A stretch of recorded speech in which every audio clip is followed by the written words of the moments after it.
Hi everybody, welcome back to my channel. I'm going to read a new book, and it's going to take several days to read the whole thing, but it's one of my favorite books, and it's more for like the elementary grade type of kids, but younger babies can listen to my voice too. Apparently it puts them to sleep. We are reading Little Women, one of the best books ever of my childhood that I read, and so I want to share it with you. I'm going to do 3 chapters per video. I will timestamp each chapter in the description box in case you need to come back later, or if you want to skip ahead. Maybe you have to read this in school, listening to it.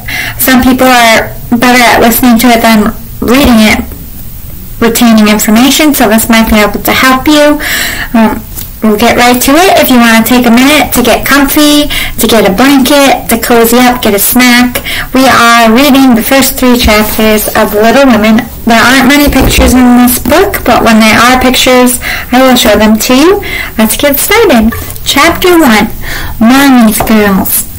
Christmas won't be Christmas without any presents, grumbled Jo, lying on the rug. It's so dreadful to be poor, sighed Meg, looking down at her old dress. It's not fair. Some girls have plenty of pretty things, and others have nothing at all, added little Amy with a sniff. We've got father and mother and each other, said Beth happily from her corner. The 4 young faces brightened in the firelight. Then Jo said sadly, We haven't got father, and we won't for a long time. The 4 were silent, thinking of father far away where the fighting was. They missed him, but they were proud of their father. He was too old to be a soldier, but he was serving as a chaplain in the war between the states. Meg said, Mother thinks we shouldn't spend money on Christmas presents when our men are suffering in the army, but I'm afraid I don't like that idea. Meg shook her head as she thought of all the pretty things she wanted. We only have $1 to spend, said Jo. Surely the army won't miss that. I so wanted to buy a new book. I plan to spend mine on new sheet music, said Beth with a little sigh. I shall get a box of drawing pencils, said Amy. Let's each buy what we want and have a little fun. We work hard enough to earn it, cried Jo. I know I do, teaching those king children nearly all day, complained Meg. How would you like to care for a grumpy old lady like Aunt March all the time? Asked Jo. I think washing dishes and keeping things tidy is the worst work in the world. Beth looked at her left hands with a sigh.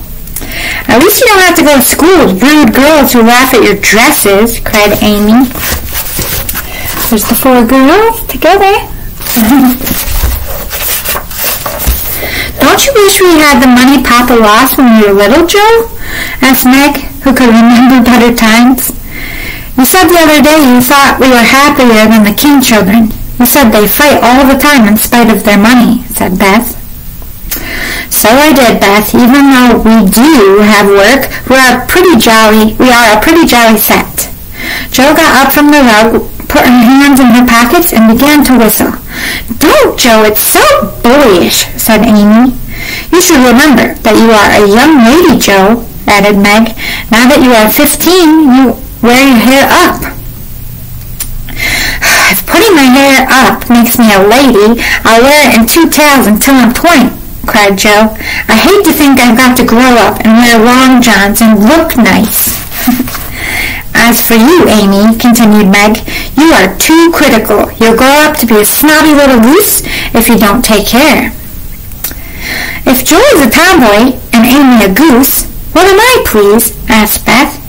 You're a dear, answered Meg warmly. No one disagreed, for Beth was the pet of the family. There's Jo walking and whistling. For you, dear reader, we will take this moment to give a little sketch of the 4 sisters. Margaret, or Meg, the oldest, was 16 and very pretty. She was plump and fair, with large eyes, soft brown hair, a sweet mouth, white hands of which she was rather proud. 15-year-old Jo was very tall, thin, and tan. She had a strong mouth and sharp gray eyes. Her long, thick hair was her one beauty, but it was usually bundled into a net to be out of her way.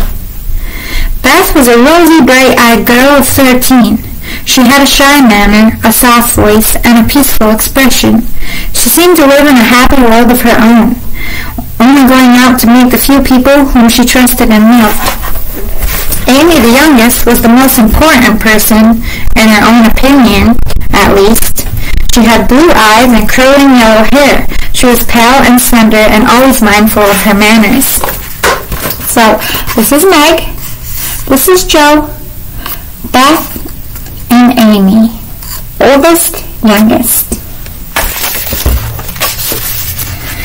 The clock struck 6. Beth put a pair of slippers down to warm by the fire. Mother was coming, and everyone brightened to welcome her. Meg lit the lamp, and Amy got out the easy chair without being asked. Joe slid the slippers closer to the fire and said, "These are quite worn out. Marmee should have a new pair." "I know," said Beth. "Let's get Marmee a Christmas gift and not get anything for ourselves." Meg looked at her own pretty hands. "I shall give her a nice pair of gloves." "Army shoes," cried Joe. "Some handkerchiefs," said Beth. "I'll get a little bottle of perfume. I may even have some left to bind my pencils," asked Amy. "Let Marmee think we are getting things for ourselves, and then surprise her," said Joe. "We'll do our secret shopping tomorrow afternoon." All 4 girls hooted with delight at the idea. "Glad to find you so merry, my girls," said a cheery voice at the door. They all turned to welcome a tall, motherly lady. She was not elegantly dressed, but the girls thought the gray cloak and simple bonnet covered the most splendid mother in the world. That's the mom who they called Marmee. Miss March got her wet things off and her warm slippers on. Sitting down in the easy chair, she drew Amy to her lap. Meg arranged the tea table, and Joe brought wood and a set of chairs. Beth trotted between the parlor and the kitchen, while Amy gave directions to everyone. After dinner, Miss March said, "I've got a treat for you. It's a nice long letter from your father. He sends loving wishes for Christmas and a special message to you girls." She patted her pocket as if she had a treasure there. "When will he come home, Marmee?" asked Beth with a little quiver in her voice.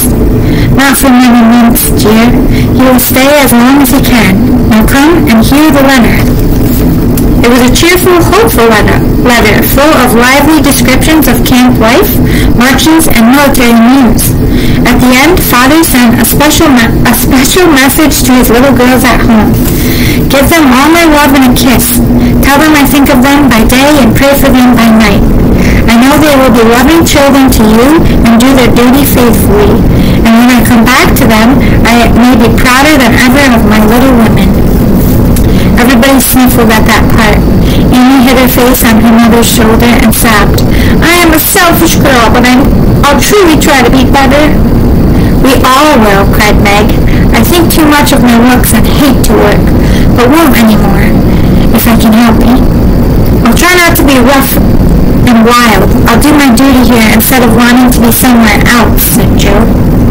Beth said nothing. She wiped away her tears and began to knit a blue army sock with all her might. She resolved in her quiet little soul to be all that Father hoped for when he came home. Miss March said, "We all have many burdens on our road to happiness. Our longing for goodness and happiness helps us through troubles and mistakes. Now, my dears, suppose you see how far on the road to goodness and happiness you can get before Father comes home." "What are burdens, Mother?" asked Amy. "Each of you told what your burden was just now, except Beth," said her mother. Shy, quiet Beth said, "Mammy's dishes and dusting and envying girls with nice pianos and being afraid of people." Are they all sitting around the fire, reading their father's letter? I didn't have phones back then. "Let us do it," said Meg. "There's only another name for trying to be good. We want to be good, but it's hard work and we forget. I will always be here to guide you," said their warm, thoughtful mother. Hannah, the housekeeper, cleared the table. Then the girls worked on their sewing jobs. At 9, they stopped work and sang as usual before they went to bed. No one but Beth could get much music out of the old piano, but she had a way of softly touching the yellowed keys. It had become a household custom to sing in the evening, for Mother was a born singer. Her cheerful singing was the first and the last sound the girls heard every day. Chapter 2. If you need a break, take it now. Alright, Chapter 2 is called Merry Christmas. Joe was the first awake in the gray dawn of Christmas morning. No stockings hung at the fireplace in their room, and for a moment she felt disappointed. Then wintry sunshine crept in to touch the bright heads of her sisters with a Christmas greeting. Soon all the girls were up and running downstairs with a basket of secret gifts. "Where is Mother, Hannah?" asked Meg. "Goodness only knows," said the housekeeper. "Some poor creature came a-begging, and your ma went to see what was needed. She will be back soon, so have everything ready," said Meg, looking over the presents. "My handkerchiefs look nice, don't they?" said Beth, looking proudly at her work. The door slammed and steps sounded in the hall. "Where's Mother? Hide the basket!" cried Joe. The basket of gifts went under the sofa. The girls went to the table eager for breakfast. "Merry Christmas, Marmee!" they all cried. "Merry Christmas, little daughters! I'm glad to see you're ready for breakfast, but I have one word to say before we sit down. Not far from here lies a poor woman with a newborn baby, 6 children huddled in one bed, for there is no fire, and they have nothing to eat. My girls, will you give the Hummels your breakfast as a Christmas present?" The girls were all very hungry, and for a minute no one spoke. Then Joe exclaimed, "I'm so glad you came before we began." "May I help carry things to the poor children?" asked Beth. "I shall take the cream and the muffins," added Amy, giving up what she liked most. Meg was already covering the pancakes. "I thought you'd do it," said Miss March. "I thought you'd do it," said Miss March, smiling. "When we came back, we will have... My goodness, why can't I read? When we come back, we will have bread and milk for breakfast and make it up at dinner." There they are with their big, delicious Christmas breakfast that they're going to take to the less fortunate who really need it, which is a very nice thing to do.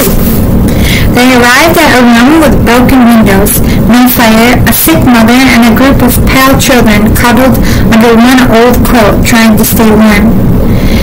"It is good angels come to us," said the woman, crying for joy. "Funny angels in hoods and mittens," said Joe, and everyone laughed. Hannah made a fire and stuffed her own cloak into the broken window panes. Miss March gave the mother tea and broth. She dressed the little baby as tenderly as if it had been her own.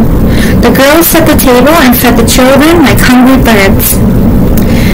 That was a very happy breakfast, though the March ladies didn't get any of it. When they left the Hummels, the hungry little girls who gave away the breakfast on Christmas morning were the merriest people in the city. "That's loving our neighbor. I like it," said Meg, as they set out their presents while their mother was upstairs collecting clothes for the Hummels. "She's coming. Play the piano, Beth. Open the door, Amy. 3 cheers for Marmee!" cried Joe. The mother walked in the room, and Meg led her to the seat of honor.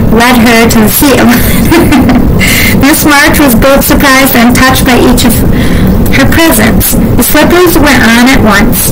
A new handkerchief was slipped into her pocket, well scented with Amy's perfume. The nice gloves were a perfect fit. Later that evening, Hannah called the girls for supper. When they saw the table, they were amazed. There was ice cream and cake and fruit and 4 bouquets of flowers. "Old Mr. Laurence from the big house next door sent all this," exclaimed Miss March. "The Laurence boy's grandfather, but we don't know him," exclaimed Meg. "Hannah told one of his servants about your breakfast party. It pleased him. He knew my father years ago," said their mother. "This afternoon he sent me a note to say how kind all of you were. So now you have a little feast at night to make up for the bread and milk breakfast." His grandson put it into his head. I know he did. I wish we could go get to know him, but he's so shy," said Joe as the plates went around. "Our cat ran away once, and he brought her back. He needs fun, I'm sure he does," she added. There's the set table. All the yummy food. "I like the boy's manners," said Marmee. "He brought the flowers himself, and I should have asked him in. He looked so sad as he went away. He seemed to have no fun of his own." Beth nestled up to her. She whispered softly, "I wish I could send my fun to Father. I'm afraid he isn't having such a Merry Christmas." Take another pause if you need to, and we'll get right into Chapter 3. Ready for Chapter 3? It's called The Laurence Boy. "Joe! Joe! We have an invitation for tomorrow night!" cried Meg. She found Joe reading and eating apples in her favorite window seat with her pet rat. She read the note to Joe. "Miss Gardner would be happy to see Miss Margaret and Miss Josephine at a dance on New Year's Eve." "What shall we wear?" "You know, we each have one very nice for oh my goodness. I think I need more caffeine, kids. "You know, we each have only one nice dress for parties," answered Joe. "Yours is as good as new, but I have a burn on the back of mine. What shall I do?" "Sit still and keep your back out of sight. The front is all right," replied Meg. "No, we're going to go with a burned dress." On New Year's Eve, there was a great deal of running up and down and laughing and talking. After a few mishaps, Meg was finished at last. With help from the entire family, Joe's hair was arranged and her dress put on. Meg's high-heeled shoes were very tight, though she would not admit it. Joe's 19 hairpins all seemed stuck into her head.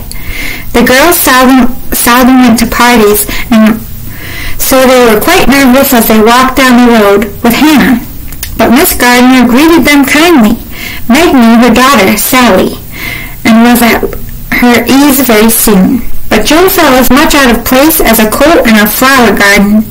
Joe decided to hide behind a curtain in the hallway. When she ducked in, she was surprised to find herself face to face with the Laurence boy. "Dear me, I didn't know anyone was here," stammered Joe. "Did I disturb you?" "Not a bit. I only came here because I don't know many people and I felt rather strange." "So did I." The boy sat down and looked at his shoes till Joe said, You live near us, don't you?" The boy laughed. "Only next door. How is your little runaway cat doing, Miss March?" His black eyes shone with fun.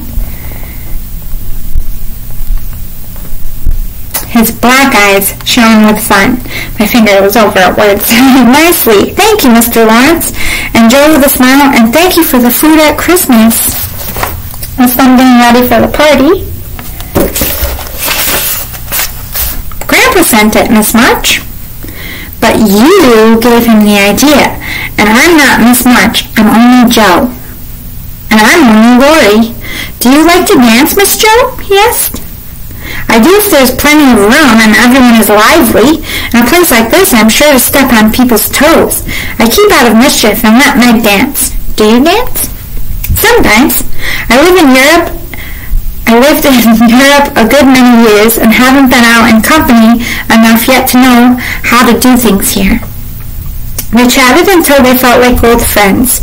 Joe took several good looks at Laurie. She wanted to be able to describe him to her sisters. She said to herself, "Curly black hair, brown skin, big black eyes, handsome nose, fine teeth, small hands, taller than I am, very polite for a boy, and altogether jolly." "I suppose you are going to college soon," she asked him. Laurie shrugged. "Not for a year or two." "Are you but 15?" asked Joe, looking at the tall lad. 16 next month." They're talking, Laurie and Joe. "How I wish I was going to college. You don't look as if you like the idea." "I hate it." "What do you like?" "To live in Italy and to enjoy myself my own way."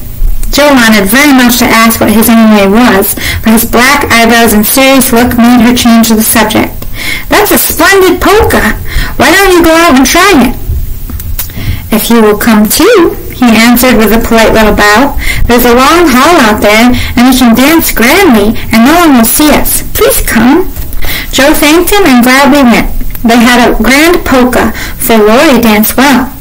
When it was time to leave, Joe found that Meg had sprained her ankle dancing in her high-heeled shoes. It was too painful to walk all the way home, and it had started to rain. Laurie offered the use of his grandfather's carriage, which had just been pulled up outside. Laurie sat up top of the driveway while Joe, Meg, and Hannah rode below. The ladies rolled away inside the carriage, feeling very festive and elegant. There's Laurie and Joe dancing in their secret hallway. "I had a wonderful time. Did you?" asked Joe. She rumbled up her hair, making herself comfortable. "Yes, I hurt myself," answered Meg. "What were you doing hidden away there?" Joe told her about her talk and her polka with the Laurence boy. By the time she had finished, they were home. With many thanks, they said goodnight to Laurie. They were hoping not to disturb anyone, but the instant the door creaked, two sleepy voices cried out, "Tell about the party! Tell about the party!" Those are sisters. That was chapter 3 and the end of the first part of Little Women. Next time you see me, it will be 3 more chapters, and I hope you're enjoying it so far. It's about to get very intense. See you all next time. Love and light. Bye!